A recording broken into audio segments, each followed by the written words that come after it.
ये आज आईला बेले मोर गोटे प्रकार इम्प्रेशन थी आज देखला परे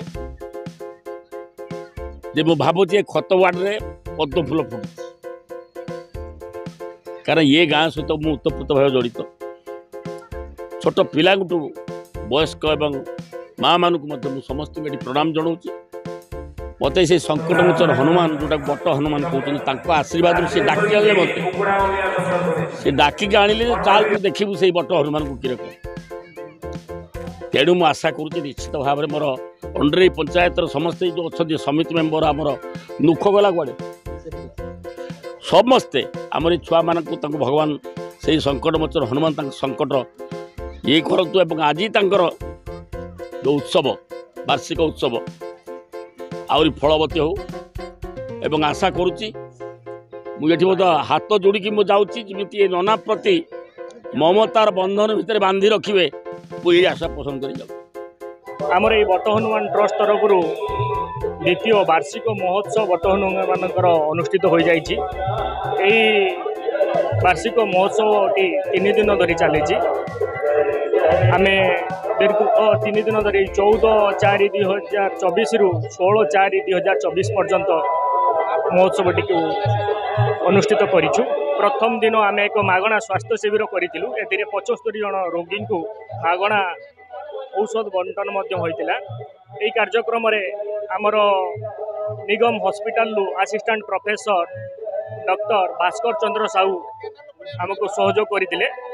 एवं आम आज आमर यही मंचरे सेवाश्री सम्मान सम्मानित कलु। यही अनुष्ठान टी आगे नापी आम ये अंचलर बुद्धिजीवी युवक आपणकर बालीखंड एरड़ा डिगी अंड्रेई शेरपुर नलबाग एवं समस्त अंचल समस्त बंधु माने शुभेच्छु माने आमको साहाय्य सहयोग करमर ये जो अंड्रेई पंचायत अधीनस्थ Sherpur grammar Prabhu but Hanuman जो वार्षिक उत्सव पालन हो 14 तारिख दिन जे आमर थिला मागणा स्वास्थ्य सेवा शिविर आपर जो दृष्टिहीन को लेकिन आमर जो थिला गोटे भजन संध्या गतकाली थिला शिबु ननांकर भजन संध्या आज प्रमोद पुष्टि प्रवचन आउ ये जो बट हनुमान प्रांगण रे आज जो आध्यात्मिक परिवेश माने सृष्टि होती एथिपाई ये बट हनुमान जे जो माने जो कमिटर कर्मकर्ता मान को बहुत धन्यवाद। आ बड़ आश्चर्यर कथा